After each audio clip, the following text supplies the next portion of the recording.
Começa de novo? Não? Então, tá bom.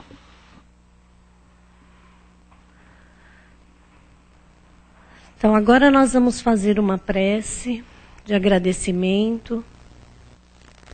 Todos ligados já com o plano espiritual, já sintonizados com o alto, mais equilibrados, mais calmos. Vamos agradecer ao Pai por estarmos aqui essa noite, por estarmos aconchegados aqui com esses amigos da espiritualidade que nos recebe. E é nesse clima que nós também agradecemos aos amigos que a gente não vê, porém estão aqui conosco, que estão aqui para aprender.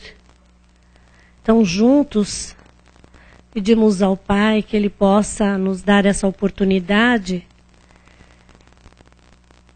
para que seja um ótimo aproveitamento dessa noite, que a gente possa aprender todos esses conhecimentos que serão passados e que, se possível, nós colocarmos em prática, será ótimo. Caso não seja possível, que a gente possa ter o entendimento de aguardar até o momento para a gente fazer essa mudança. Então, mais uma vez, agradecidos que somos por estarmos aqui. Quantos gostariam de estar aqui como nós? Mais uma vez, muito obrigado, Pai. Que assim seja. O tema da noite é Na Hora do Desânimo. Ele é do livro Caminho Espírita, do Chico e do Emmanuel. E quem vai fazer a palestra é a Kátia Penteado, e que ela seja muito feliz. Obrigada.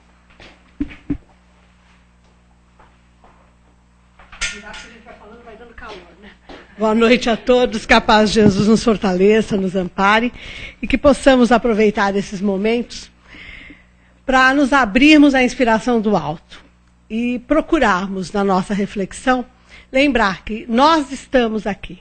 Se nós estamos aqui, tudo que acontece aqui é para nós, né?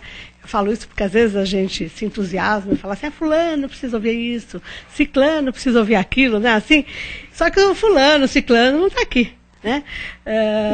Nem veio buscar a orientação. Estava comentando lá fora, eu não gravo o nome das pessoas, eu sou péssima para isso, mas com a moça que faz o DEPOI. Não a Sandra, aquela outra. Esqueci. Não sei, pode ser. É Denise. Então, estava comentando com ela que a gente fala muito, né? O Espiritismo consola, o Espiritismo é consolador prometido. Claro que o Espiritismo é consolador prometido para quem acredita no Espiritismo. Porque para os pentecostais foi o dia de Pentecostes. Então, não, é um problema de como cada um interpreta a informação histórica, né?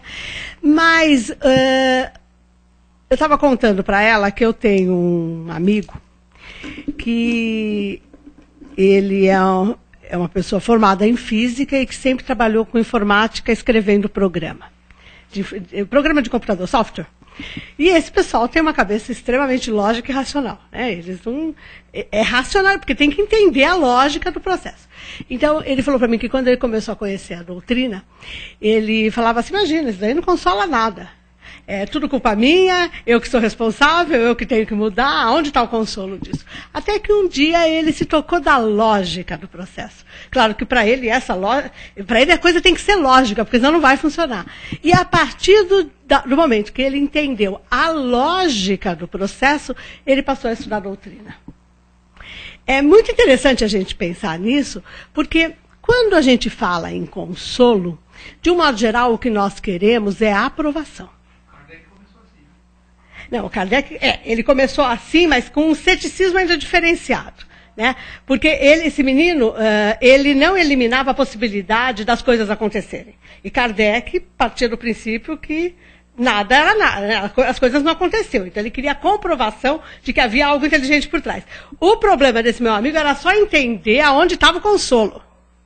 Porque ele aceitava a reencarnação, ele aceitava os espíritos, ele aceitava tudo. O problema dele era assim, se é o consolador, está consolando aonde? Exatamente pelo nosso conceito de consolo, que é aquele da aprovação. Então, eu chego aqui reclamando que minha vida está um horror, e eu quero que as pessoas digam assim para mim, mas olha, tá mesmo, você tem razão para estar sofrendo, não é? Porque aí a gente vai ficar feliz e vai falar assim, olha, eu estou certo.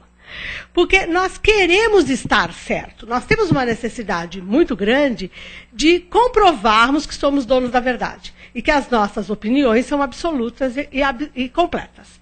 Ora, se a nossa visão de mundo fosse tão correta assim, e o mundo estando na condição que está, teria alguma coisa complicada aí no processo. Né? Porque se eu estou bem, se eu estou certa, se eu sou perfeita, se eu tenho sempre razão, vivo num mundo extremamente tumultuado, tem alguma coisa errada. A coisa não está combinando muito, né? Porque daí eu falo assim, não, mas é que sabe, eu estou aqui em missão, para ajudar os outros a se desenvolver. Todos nós estamos aqui realmente em missão para ajudar o outro a se desenvolver. Mas a primeira missão é ajudar a nós mesmos a nos desenvolvermos. Porque ajudar o outro a se desenvolver, a gente ajuda sempre. Principalmente quando a gente reclama bastante do outro, acha muito ruim com tudo que o outro faz, ele vai evoluindo para longe de nós. Ele vai se distanciando, ele vai mudando, nós conseguimos o nosso intento, depois ainda falamos assim, que cara ingrato. Onde ele está hoje, eu que ajudei ele a chegar lá, e olha, nem olha por mim. Mas se ele quiser nos ajudar, nós estamos a fim de fazer o mesmo caminho? Porque nós indicamos o caminho para os outros com uma tranquilidade, uma facilidade incrível, não é assim? A pessoa chega com um problema, você fala assim, não, olha, seu problema é simplérrimo. Você faz isso, você faz aquilo, está tudo resolvido. Em uma semana você resolve a tua vida. É assim que a gente faz, não é? Com a vida do outro. Mas e com a nossa? Com a nossa, a gente entra nessa coisa que está aqui, que se chama desânimo. Quem nunca desanimou? Apesar de eu ser toda assim, eu também desanimo de vez em quando. Você fala assim, estou cansada, né? A gente faz.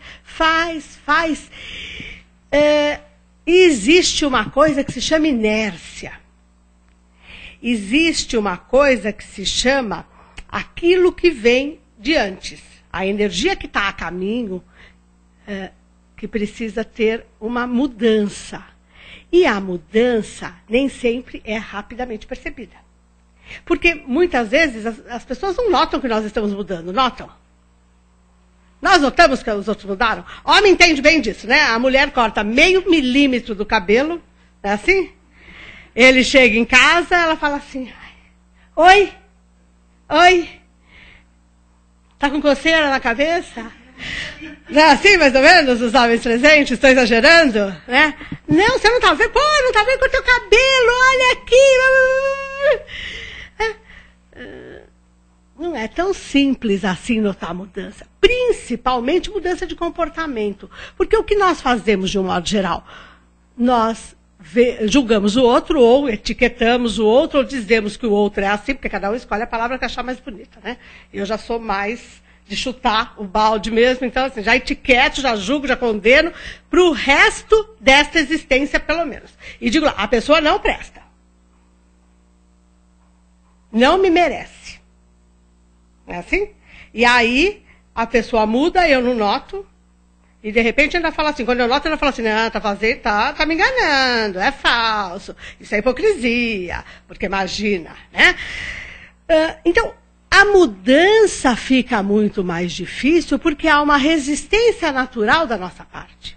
Por pior que estejam as coisas, nós sempre somos resistentes a mudar. Porque pelo menos aquele pior, nós já sabemos como é. Vai que eu mexo e piora ainda mais. Mas o piorar ainda mais pode ser simplesmente mudar a condição. Piorou porque você não sabe lidar com aquilo ainda. E você está mudando, está fazendo outros aprendizados. Então, nós, de modo geral, quando desanimamos, nós desanimamos porque nós nos cansamos de determinadas situações. Mas ainda não é aquele cansaço da transformação. Porque quando a gente cansa mesmo, a gente muda. Não é assim? É a história que chegou no fundo do poço. Chegou lá, vai ter impulso para subir. Isso, vai falar assim, um clichê. Sim, é um clichê. Porque se você não tem como dar um impulso, quem nada sabe bem o que eu estou falando. Né? Você está nadando num lugar fundo, para você sair da água é muito mais difícil. Alguém aqui nada? Já nadou em rio, lago, essas coisas. Você não tem o fundo, é muito mais difícil para você sair. Principalmente você vai para a beira do lago lá. Não tem onde, piscina ainda é fácil. Você se apoia lá, faz força no braço e sai. Mas no lago você não tem como fazer isso. É muito mais difícil. A hora que você consegue bater o pé no chão, o impulso é automático. Quando nós estamos com os nossos problemas, é a mesma coisa. A gente acaba resolvendo o problema porque a gente chegou no fundo do poço. Porque daí a gente tem o estímulo para mudar. E o estímulo para mudar é simplesmente, não aguento mais. Então, aí o sofrimento passa a fazer resultado. Mas nós não precisamos chegar no fundo do poço. Ou seja, nós não precisamos sofrer. Nós podemos aprender a boiar. Você não consegue sair da água, mas também... Ou vai lá dando um jeitinho até chegar na beira, acha aquela beirada do lago que está mais inclinadinha. Não importa, você vai afundar o pé no barro até sair, né? Porque quem nadou em lago sabe bem o que eu tô... É bem isso, né? Você sai de lama inteirinha. Porque você escorrega na beira do lago, mas você sai. Sem chegar no fundo. Nós precisamos aprender, então, a fazer este caminho. Mas o desânimo é aquilo que acontece quando a gente faz de conta que está cansado. Eu falo faz de conta porque a gente não muda. Se a gente não muda, o cansaço ainda não chegou. De verdade. Ainda há alguma queima a ser feita, ou seja, ainda há alguma energia a ser gasta para a gente realmente investir na transformação. E aí, o Emmanuel fala aqui que o desânimo é francamente injustificável. Eu adorei essa expressão de Emmanuel, porque Emmanuel, de uma geral, é tão delicado, né? Emmanuel fala de forma muito delicada, mas ele usa muito caminhos mais suaves. Né? Emmanuel usa isso aqui eu falo assim, tem mais cara de André Luiz, pumba, né? Porque francamente injustificável. É interessante nós pensarmos nisso, porque daí nós temos que começar a pensar o que é o desânimo. Da onde surge o desânimo? Claro, vocês vão falar assim, não, você acabou de falar. Eu cansei da situação que eu estou vivendo, mas não cansei demais ainda, estou só cansadinho, né? Mas por que a gente se desanima? Será que é porque a nossa vontade não é feita? Será que é porque a gente pede a coisa e a coisa não vem no pacotinho bonitinho como a gente quer? Porque existe um problema no que nós pedimos. Nós temos que aprender a pedir. E aprender a pedir é uma coisa complicadíssima. Segundo a neurociência, eu não entendo nada disso, mas não entendo nada de neurociência, mas eu acho que esses caras estudam muito, umas coisas muito complicadas, inclusive para a minha cabeça, eu não consigo entender lá um monte de coisa que eles estudam, mas eles dizem que o cérebro não registra o não. E eu andei pensando a respeito disso. Então, você fala para uma criança, não faz isso, a criança faz, não é assim? Até que de tanto você falar não, antes dela fazer, ela começa a olhar para a tua cara. Então, ela é condicionada a entender o que é não. Estou errada? É assim que funciona, não é? E aí eu ainda brinquei, que eu falei assim, então eu entendo qual é o problema da humanidade. Moisés, quando recebeu os 10 mandamentos, veio tudo lá com não. Com exceção do primeiro mandamento. Amarás ao Senhor teu Deus de todo o teu coração, de toda a tua alma, de todo o teu entendimento. Este é o primeiro mandamento. O resto é, não matarás, não roubarás, não desejarás o que é do... Se o cérebro não registra não, passa a ter um problema básico. Eu não sei pedir. Porque como que nós pedimos? Eu não quero mais isso. Olha, eu não quero mais passar por essa situação. E o que acontece? A situação continua. Por quê? O universo não registra o não, por quê? Porque o não é como o mal e como a escuridão. São coisas que não existem. Porque o que existe é o bem, a luz e o amor, o sim. O não é simplesmente a inexistência do sim. Ou a oposição ao sim. O mal é a falta de bem. Ou seja, não há bem suficiente ainda em nós, por isso nós fazemos o mal. Mas a hora que nós formos plenos, só haverá o bem. Então, tudo que é negativo é porque ainda não existe. Por isso, eu acho que não. É pura filosofia de botequim, né? Mas que o não, ao longo de toda a história da humanidade, para nós é muito difícil cumprir os preceitos divinos. Porque qualquer que seja a religião ocidental, e aí entra o judaísmo, é baseada no não, nos 10 mandamentos. E os 10 mandamentos são todos escritos na negativa. Nós precisamos, então, nos reprogramar para aprendermos a pedir e a entender as respostas que temos. Porque se eu não quero uma coisa, eu não tenho que pedir o que eu não quero, eu tenho que pedir o que eu quero. Agora, cuidado também quando pede o que quer.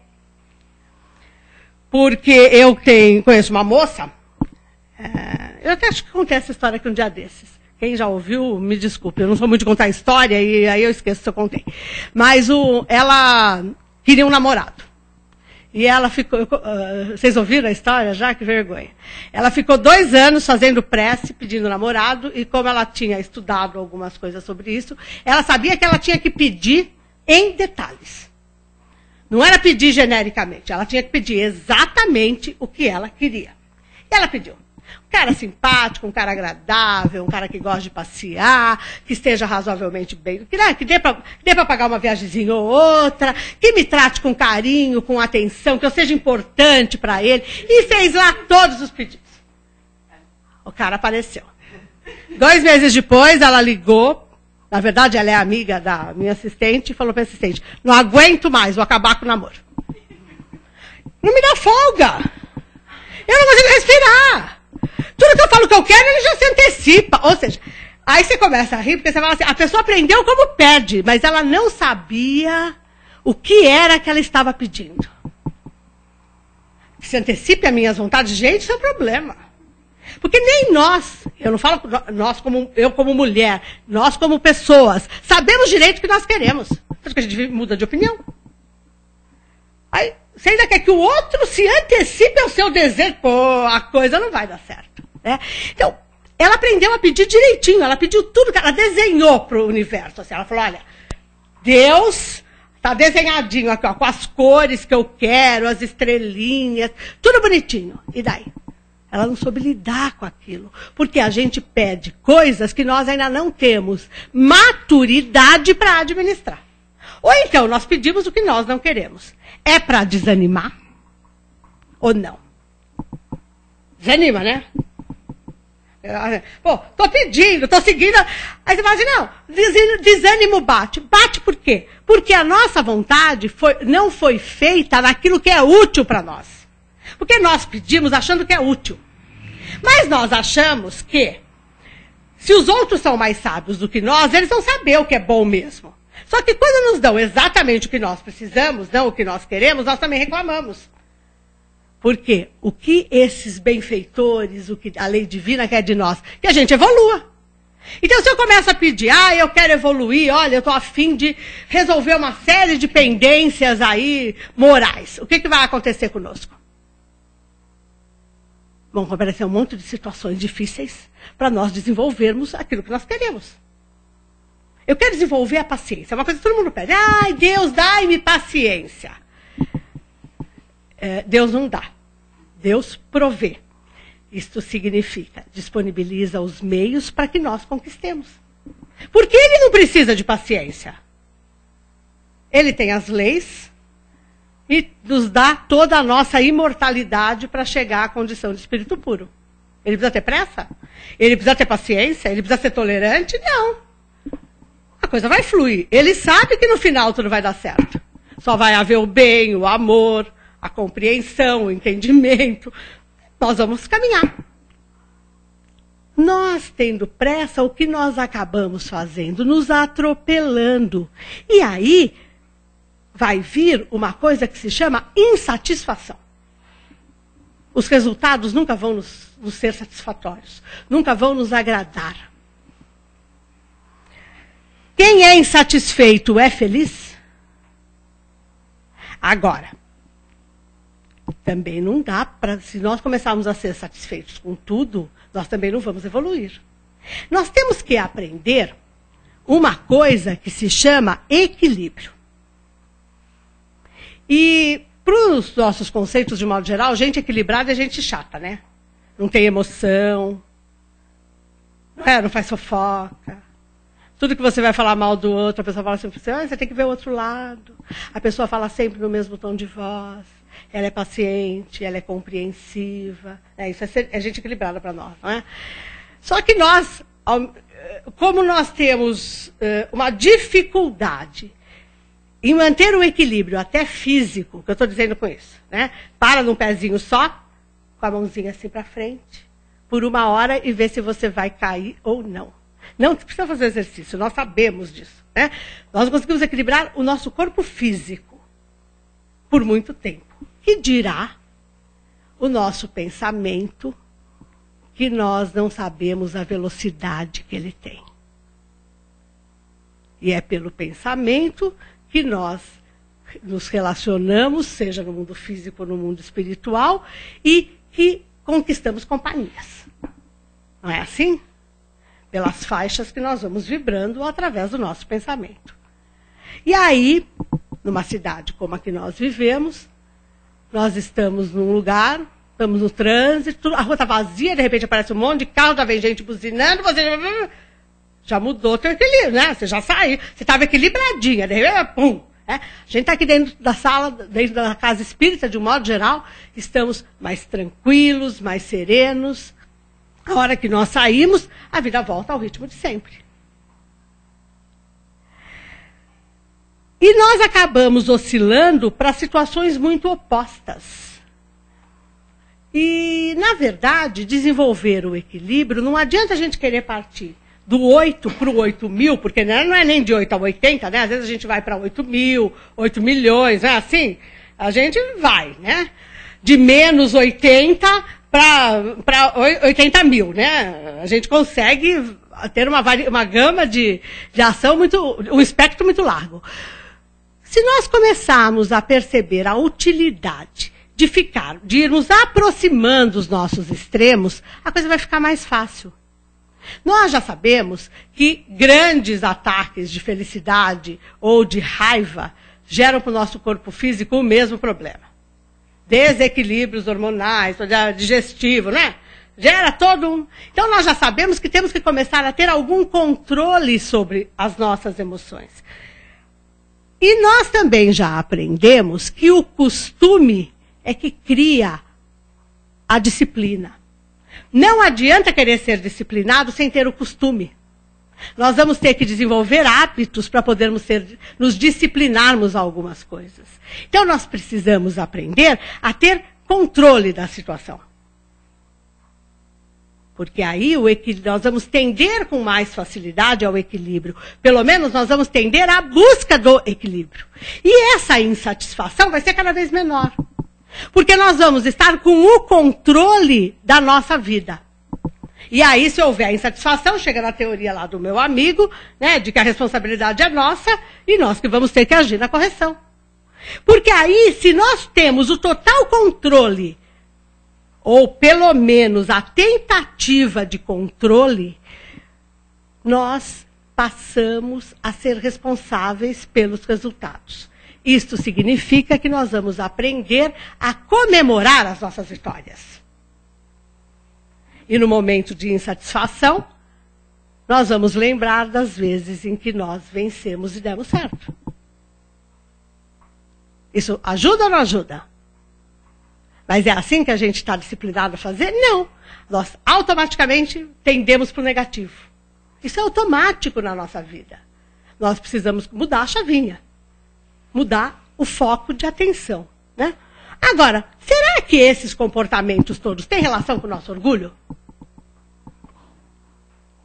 com a nossa vaidade, porque nós sempre estamos certos, né? O mundo é que tira o nosso equilíbrio. As pessoas que nos deixam insatisfeitas, não é? A situação é que está ruim. Eu estava antes de vir para cá, numa palestra de um economista famoso aí, que estava falando que o Brasil, por mais que a gente reclame que o Brasil está indo mal, o Brasil foi, isso é um economista, predestinado a dar certo. Por quê?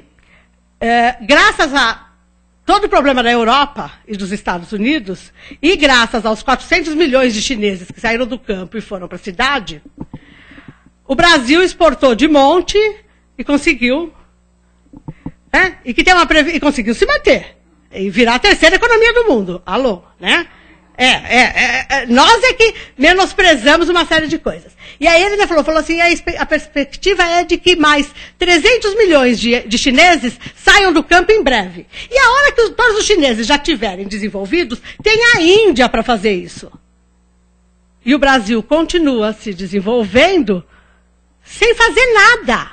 Nós somos muito mal acostumados, porque nós não fazemos nem o dever de casa, que são as reformas econômicas, tributárias, políticas, que nós deveríamos fazer. E a gente vai, né? O desemprego no Brasil nunca foi tão baixo. Eu não estou falando de política, gente, estou falando de realidade. E a gente fala assim, esse país é uma porcaria, eu quero sair daqui. Só nós estamos querendo sair daqui, porque o mundo inteiro está querendo vir trabalhar aqui.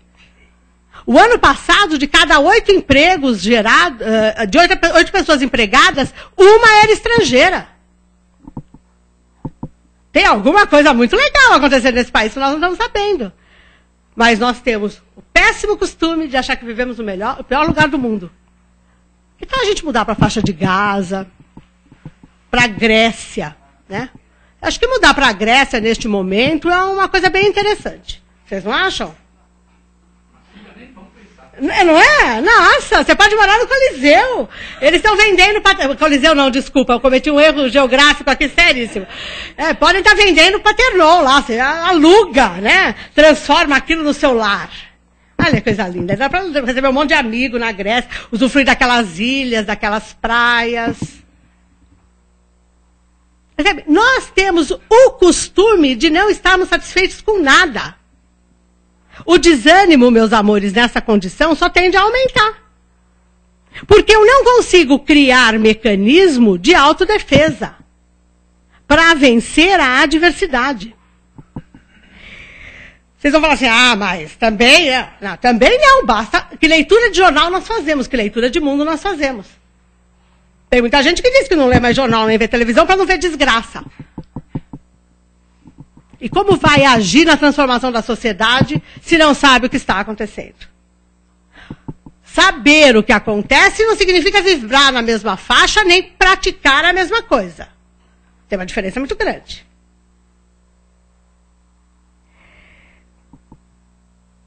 Vou dar um exemplo da semana passada.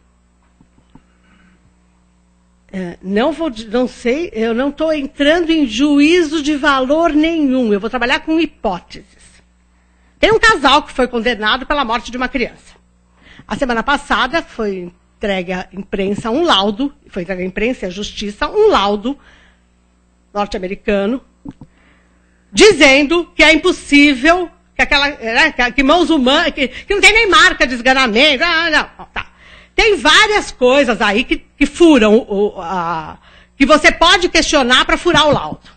Não foi examinado o corpo, tem um monte de coisa. Mas sem pensar nisso tudo, vamos pensar na possibilidade desse laudo ser verdadeiro. Eu adoro fazer esses exercícios, né? Porque quem não crucificou o casal e pediu o esquartejamento? No mínimo justiça, porque nós somos ótimos. Não, a justiça tem que ser feita. Não é assim? Que justiça? Será que uma pessoa que pratica um crime, viver e tem consciência, porque se ela não tem consciência, ela não vai sofrer, tá? Ela pratica outro, não tem problema nenhum. Mas que tem alguma consciência, consegue viver em paz com a lembrança do crime que praticou, mesmo que ninguém descubra? Precisa de mais justiça do que isso?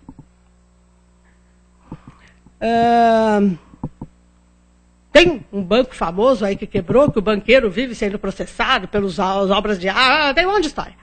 Essa é a figura, cada vez que entra num restaurante, todo mundo sabe quem ele é. Porque o meio que ele fez. Porque a pessoa fala assim, mas ele continua rico. Existe um certo valor, né, de dinheiro, é como pobre. Pobre, muito pobre é sempre muito pobre, né? Muito rico é a mesma coisa. Chega um ponto que não muda muito. Ele continua levando a mesma vida, mesmo sem não ter bens. Porque o que ele ficar pobre não é como nós ficarmos pobres. São coisas muito diferentes, né? Agora, essa figura, cada lugar que entra, frequentando os mesmos restaurantes, os mesmos teatros, todo mundo, muita gente que ele prejudicou economicamente está naquele ambiente. A cara que olham para ele e o fato de não olharem e não cumprimentarem, já não é sofrimento? Uma pessoa que era paparicada, tratada com salamaleques, todo mundo oferecia tudo, convidado para todas as festas, já não é sofrer? Como nós ficamos quando um colega de trabalho esquece de nos convidar para o aniversário dele?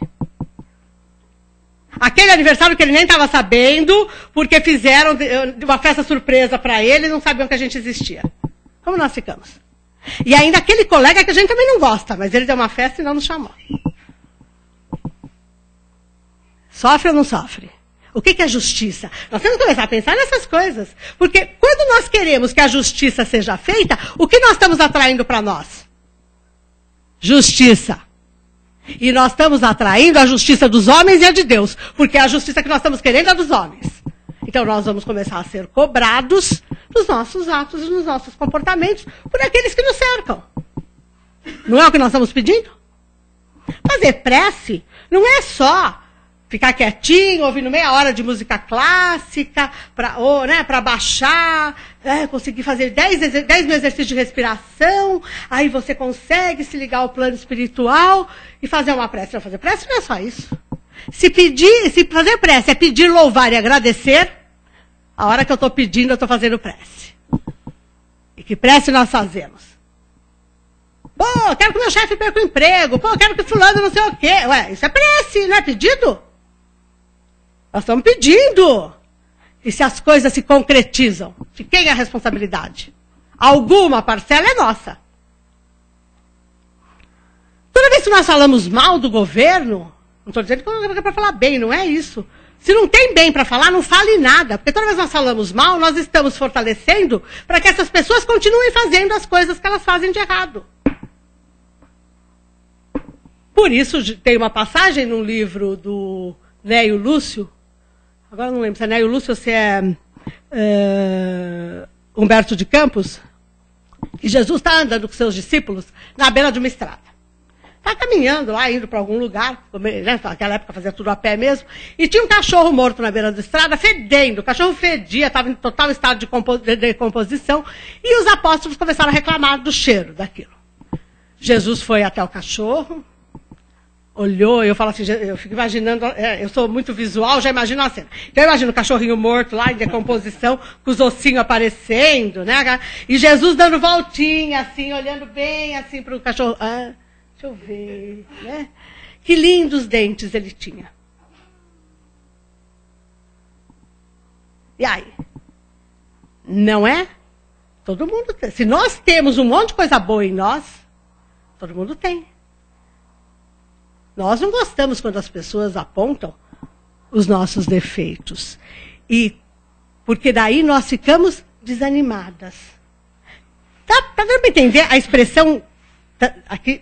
Franqueza, é francamente injustificável a expressão que Emmanuel usa para dizer que nós não podemos desanimar. Por quê? Porque só mostra o quanto nós não nos conhecemos.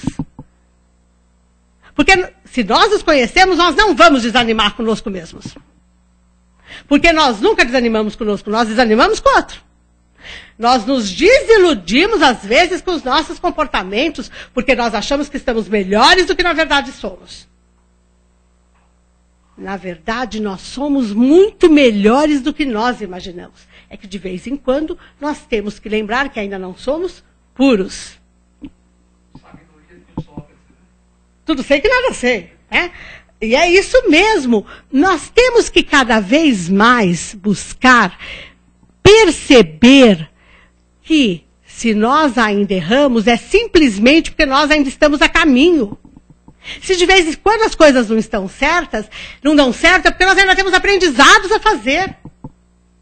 Se nós já soubéssemos tudo e já tivesse tudo resolvido, nós estaríamos, como Jesus, cuidando de um mundo como a Terra. Ou como Marte, ou como Júpiter, sei lá. Nós estaríamos agindo de verdade na transformação da sociedade. Mas a transformação da sociedade começa pela nossa transformação individual. Então, se nós pensarmos só naquilo que nos deixa desanimado, triste, insatisfeito, nós vamos conseguir agir para construir o bem? É possível? O desânimo, a tristeza faz o que com a gente? Além de deixar triste. Tira a força física, tira a força da vontade, tira a energia. Ora, sem energia, sem disposição, ninguém consegue investir na sua transformação. Há pessoas, falando da caridade material, que para poder ouvir falar qualquer outra coisa, primeiro ela tem que comer. Porque com fome ela não vai conseguir entender nada. Nós reclamamos muito da nossa vida. Vamos viver uma semana no meio do sertão nordestino, naqueles lugares que as vacas estão tudo mortas, lá esqueléticas, não é? Vamos lá, vai passear lá, fica uma semaninha lá. Vai entender que aquelas pessoas não têm força nem para reclamar. Porque não tem água. Não tem alimento. Eu não estou dizendo que nós temos que achar na nossa vida um paraíso, não é isso. Nós temos que começar a olhar que nada é tão ruim quanto nós imaginamos.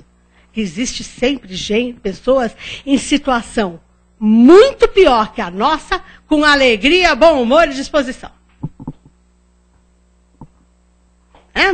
Nós temos que começar a aprender isso, porque a hora que as pessoas vêm nos contar os problemas delas, nós lidamos com uma praticidade. Então vamos começar a ser práticos com os nossos problemas. Porque se nós não gostamos de sofrer nem de reclamar, nós temos que começar a agir para comprovar o nosso discurso. Evoluir, entre outras coisas, num nível bem básico ainda, é buscar coerência. Nós temos que cada vez mais buscarmos ser coerentes com aquilo que nós falamos num primeiro momento e depois com aquilo que nós dizemos que acreditamos. Por que eu digo primeiro com o que nós falamos? Porque tem muita coisa que a gente fala que a gente não tem muita certeza, mas a gente fala.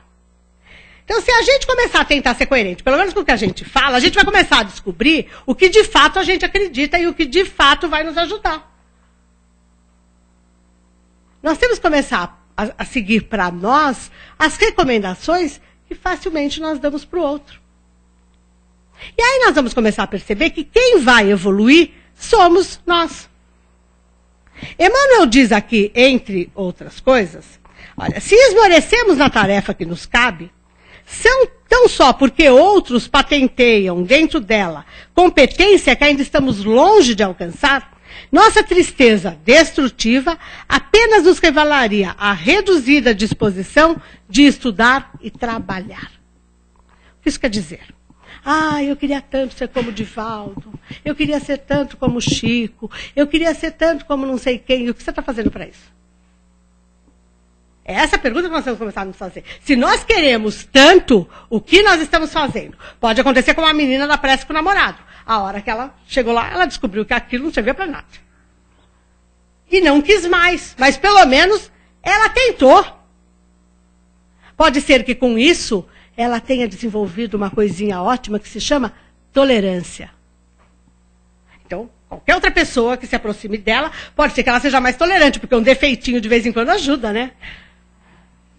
Porque conviver com gente perfeita e ideal, para nós é muito difícil. Não é? É muito complicado. Nós não sabemos nem conviver com a alegria do outro. A alegria do outro nos incomoda. Porque a gente acha que a pessoa não tem direito de ser feliz. E ainda, quando nós queremos mostrar que somos bons e preocupados com o meio em que estamos inseridos, nós nos tornamos ainda mais amargos e rabugentos. Porque nós queremos que o outro chore pela desgraça alheia. E aí eu sempre me pego pensando em Jesus. Jesus chorava quando as pessoas iam lá pedir para ele curar? Se descabelava, se arrastava, ficava a noite sem dormir? Isso de verdade é interesse pelo outro ou é desculpa para chamar atenção? Você fala, nossa, eu estou pegando pesado, né? Mas, porque,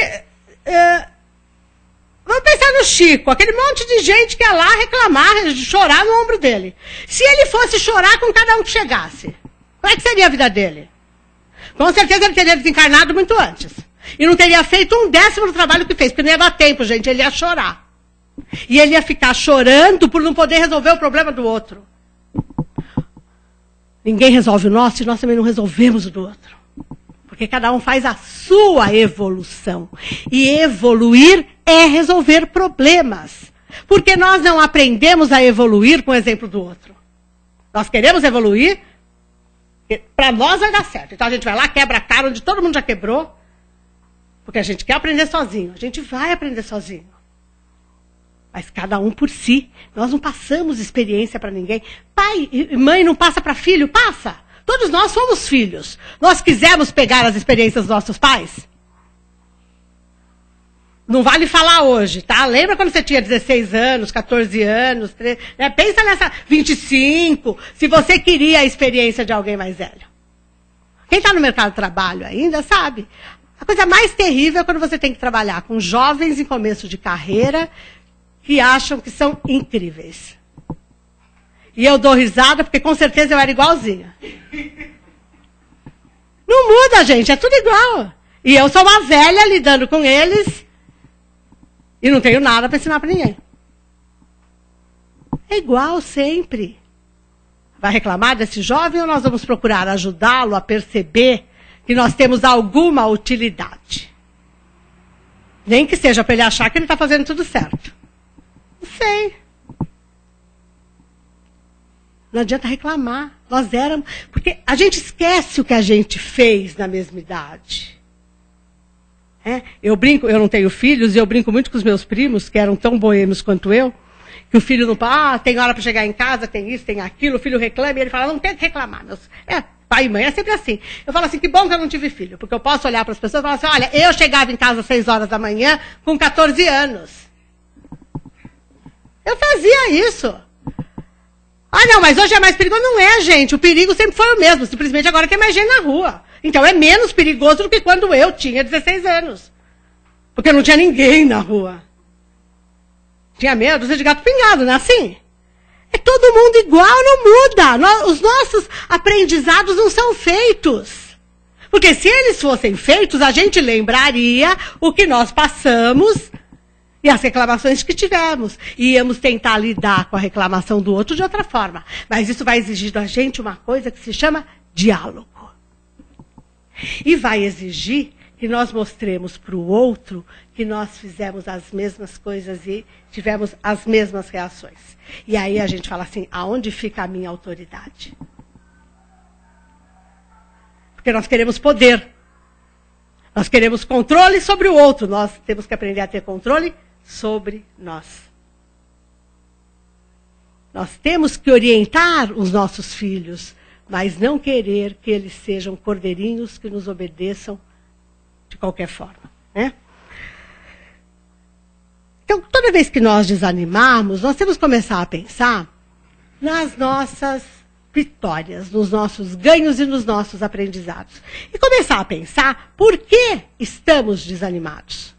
O que está acontecendo que está nos desagradando? E começar a pensar que o outro não tem nada com isso.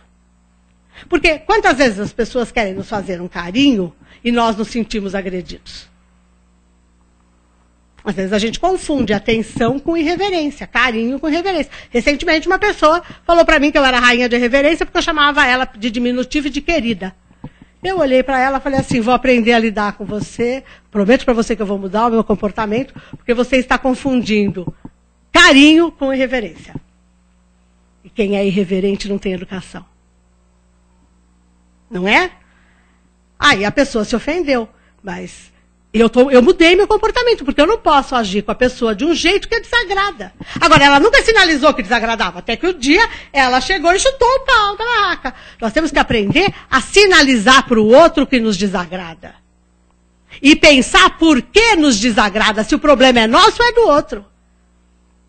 Porque se nós nunca temos a intenção de ofender ninguém, por que as pessoas têm a intenção de nos ofender? Será que o problema está com o outro ou está com a leitura que eu faço? Como eu não me acho um amorzinho, uma queridinha, quando me chamam assim, eu acho que estão gozando da minha cara. Não é? Tem várias leituras.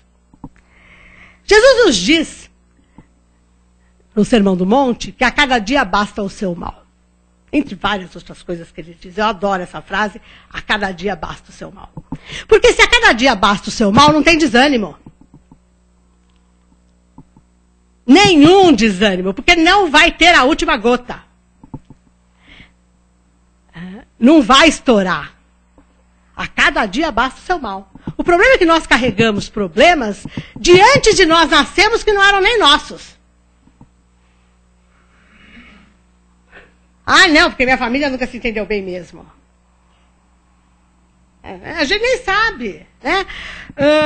Nós carregamos aquele primo que quando era criança quebrou o nosso brinquedo preferido. Quando nós tínhamos 2 anos, não lembramos do brinquedo, mas o nosso primo tinha 8, quebrou de propósito. Eu não lembro, mas me contaram. E cada vez que eu vejo ele, eu lembro do brinquedo que me contaram que ele quebrou. E quando quebrarem do filho dele, eu vou falar, bem feito. Agora você sabe como é que é. Não é? Nós carregamos essas coisas. As pessoas nos contam situações desagradáveis que aconteceram conosco, que nós nem lembramos, e nós ficamos remoendo aquilo. Gente, a cada dia basta o seu mal. Eu vou ficar desanimado ou não vou? Claro que vou. Porque eu estou... Agora, a gente não lembra das coisas legais que aconteceram. Que esse primo quebrou um brinquedo, que na verdade, quando nós tínhamos aquela idade, nós não gostávamos. Ninguém disse pra gente que a gente não gostava do brinquedo. Só disse que ele quebrou. Mas ninguém disse que a gente deu para ele brincar porque a gente queria que ele quebrasse mesmo, porque a gente não suportava o brinquedo. Não é assim? Ou nós gostávamos de tudo que nos deram? Nós gostamos até hoje de tudo que nos dão de presente? Jesus também dizia para nós, podeis fazer o que eu faço e muito mais. Se nós queremos agir no bem, tá claríssima a receita. Jesus desanimou. Eu fico imaginando ele olhando para aquele povo que seguia ele e falando assim, gente, cansei de falar a mesma coisa. Estou indo embora. Fui, cansei de vocês. Dá para vocês? A gente tem que começar a brincar com as coisas dessa forma, percebe? A vida vai ficar mais leve. Porque se nós temos modelos a seguir, vamos começar a olhar para esses modelos e não falar o que ele faria no meu lugar. Porque o que Jesus faria no meu lugar depende da época. Se fosse no momento que ele estava na mesma etapa evolutiva que eu estou, eu não sei. Porque ele podia fazer qualquer coisa, até o que eu estou fazendo. Agora, hoje ele só faria o bem. Como eu sou incapaz de fazer o bem, não adianta eu fazer essa pergunta. Porque a hora que eu pergunto o que Jesus faria no meu lugar, eu estou querendo me desculpar, porque eu não estou querendo fazer o que ele fez. Porque ainda fala assim, não, mas ele é Jesus, né? Então eu não vou fazer nunca. Não, mas vamos pensar com um pouco mais de bom humor sobre essas situações. A gente pensa em tudo com uma carga negativa, com um peso, com uma tristeza, com um desânimo, com uma falta de alegria. O bem é alegre. A gente não consegue fazer o bem todo amargurado. Vocês já notaram? Ninguém dá aquilo que não tem. Para nós ajudarmos o outro, nós temos que saber resolver os nossos problemas. Né? E nós não podemos esquecer que desistir de aprender e de evoluir porque nós estamos cansados, desanimados, insatisfeitos, é contrário à lei do progresso. E que a lei do progresso é uma das leis divinas. E que a hora que nós desanimamos, nós estamos descumprindo a lei divina. E se eu estou resistindo ao aprendizado, eu estou resistindo à lei do progresso. Isto significa o quê?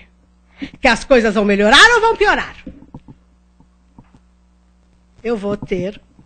Se eu sei que não é para dirigir falando no celular e chegar a multa lá na minha casa, eu vou poder reclamar se eu falo no celular quando eu estou dirigindo? Não, mas eu vou xingar o marronzinho e vou falar assim, tá bem? Aquele estrupício tinha que estar na esquina justo na hora que eu passei. É o trabalho dele. E eu que descumpri a lei. O cara só fez o papel. Ah, não, é para encher os cofres. Porque daí a gente já viu. É para encher os cofres. Não importa. Se ninguém incorrer... Oi? Se ninguém errar, eles vão ter que arranjar dinheiro pro cofre de outro jeito. Percebe? Agora, a gente justifica o nosso erro e nós fazemos isso com a lei divina, meus amores. Não dá mais. Vai desanimar, cada vez mais. Porque você não consegue ser coerente. Você diz que acredita, você diz que quer, você quer melhorar de vida, você quer se sentir alegre e você faz tudo para continuar triste. Só dá para ficar alegre lembrando do que dá certo. Não é ser poliana, é conhecer as nossas limitações, mas saber que porque conhecemos, a hora que as coisas não dão certo, nós vamos pular e tentar arrumar de novo. Porque quantas vezes nós tivemos que decorar a tabuada, agora não precisa mais de tabuada, mas no meu tempo precisava, né? Do 9. Apesar de que eu acho a do 7 mais difícil que a do 9. Porque a do 9 é fácil, é 10 menos 1 resolve, né? A do 7 é muita conta pro meu gosto, né? Porque eu acabo fazendo tabuada do 7 pela conta de somar. Eu vou até onde eu tenho certeza, 7 vezes 5 é 35, aí eu começo a somar, entendeu? Vai 7, chego lá, né? Ou 7 vezes 10 é 70 e eu começo a tirar. Até então, eu estou dizendo que até hoje eu não decorei a tabuada do 7. Olha, se eu não decorei a tabuada do 7 até hoje, eu quero, a primeira vez que alguém me falou um desaforo e eu não revidei, achar que eu resolvi isso pro resto da minha vida? Não, gente, vai. Eu já falei muito desaforo e continuo falando, eu tenho que receber isso de volta. Eu descumpro a lei, ela volta. Acontece que na hora que nós queremos justiça, na hora que ela vem para nós, a gente acha que a gente é vítima. E aí desanima. Cada vez que eu tenho um ataque no supermercado, porque eu vi alguém furando fila, ou porque eu vi alguém pegando as mexericas lá, comendo as mexericas, aquele monte de casca em cima da... Eu reclamo mesmo, eu sou muito chata. E não reclamo com amorosidade, nem com desejo de educar ninguém, não. É bronca mesmo. Eu sei que eu vou receber isso de alguma forma, não é que eu fico pedindo para receber, não. Eu tenho que ter consciência que eu estou descumprindo a lei. E que o que me acontecer... Não é que eu também fico esperando chegar, não é isso. É só nós começarmos a fazer a leitura dos nossos problemas. A hora que a gente começar a ler, e não precisa ler pingo ou ler entrelinha, não, porque a coisa é tão clara, nós que não queremos fazer a leitura, porque a gente quer continuar achando que a gente é ótimo, e perfeito, excelente. Para evoluir, nós vamos ter que assumir que ainda não somos tudo isso. Nós não somos a única bolacha do pacotinho, não é nem a última. Porque a gente acha que existe um pacote com uma bolacha única que somos nós. Não. O pacote tem encarnado 7 milhões de bolacha. 7 bilhões de bolacha. Essa é a população da Terra hoje. Encarnada. Nós estamos num pacote com 7 bilhões de bolachinhas. E cada bolachinha é uma bolachinha. Não tem bolachinha grudadinha. Não tem bolachinha que é pedacinho de mim. Cada bolachinha é sua bolachinha. E estamos convivendo juntos. Nós temos que aprender a conviver. Que é viver junto. E nós queremos viver à parte.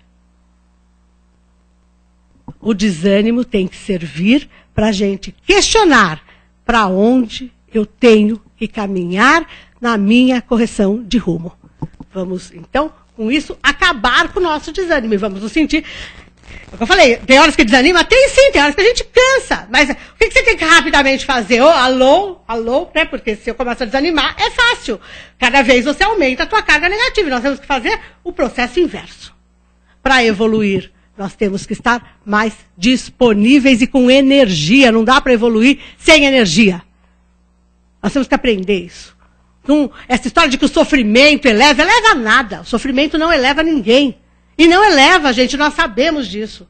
Nós só começamos a nos elevar quando nós cansamos de sofrer, ou seja, começamos a fazer os aprendizados. O convite de Jesus é claro o tempo todo. E ele ainda diz, eu sou o caminho, a verdade e a vida. Ora, o que significa ser o caminho? Vocês vão ter que fazer a mesma trajetória evolutiva que eu fiz e chegar a receber de Deus um mundo como eu recebi a Terra, com todos vocês de população, para cuidar. E aí nós vamos entender que somos imortais, ou seja, vamos entender a vida e vamos conhecer a verdade que é a lei divina na sua integralidade. É simples. Não. É muito simples. Nós gostamos da coisa um pouco mais sofisticada. Então a gente faz uma viagem mais comprida. Gente, obrigada. Não desanimem nunca, por favor, sem desânimo. Né? Nós estávamos até comentando lá fora, porque eu cheguei cedo, não sabia que tinha gente aqui, estava lá no frio. Aí ela chegou e aí assim, tá muito frio. Daí perguntaram para mim, qual o tema de hoje? Eu falei assim, na hora do desânimo. É muito, né? As coisas ficam muito engraçadas, na verdade. Obrigada, gente. Muita paz. Não, claro, nada. O acaso não existe. Então, devido ao horário, não teremos perguntas, porque está em cima do horário. Então, ultrapassou um pouquinho. Eu acho que foi bem, bem produtivo. Fiquei até vermelhinha de tanta energia. Então, agora nós vamos passar então para as vibrações.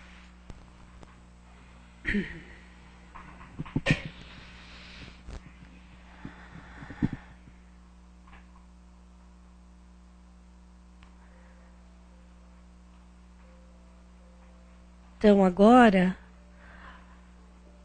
vamos colocar em prática o que já sabemos, o que nós já aprendemos.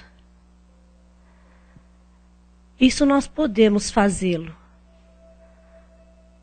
Isso já está em cada um de nós. Saber que as vibrações são pensamentos, são energias que vão a todos os lugares necessitados. Então, nesse momento, nós vamos colocar as nossas energias em prática, os nossos pensamentos, abraçando todos aqueles que se encontram desanimados, descrentes, que eles possam ter coragem, bom ânimo. Isso a gente pode pedir, isso a gente pode fazer por eles. Também podemos lembrar de todos aqueles que já desencarnaram, que eles possam ter também o momento do despertar, fazer desse momento um momento de novo caminhar, que eles possam compreender o motivo, a razão e fazer mudar a história. Porque nada acabou, apenas mudou de lado. Vamos lembrar também dos amigos que estão nas ruas, das famílias que estão nesse momento em desajustes. Vamos vibrar para que elas possam se tolerar mais, se compreender. Que elas possam entender do que fazem e como fazem, e de como fazer melhor para não ter tudo isso em troca. Falar mal, o desejar mal, que elas possam compreender tudo isso, pedir justiça onde não deve se pedir justiça, porque somos impuros, ainda em aprendizado. Então, todos esses locais estão em desajustes no nosso planeta. É nesse momento que nós passamos a compreender melhor o que fazemos da nossa vida, o que pedimos para nós. Então vamos uns pelos outros vibrar energias boas, salutares, energias de coragem, de fé, de bom ânimo, de conhecimento, que é o que nós viemos aqui fazê-lo, de saúde, de paz, de harmonia. E agora, Pai, mais uma vez agradecidos que somos por todos esses aprendizados que aqui tivemos. E mais tranquilos e serenos, que nós possamos mudar o que for possível. O que puder, mas mudar dentro de cada um de nós. Não mudar o outro. Muito obrigado, que assim seja.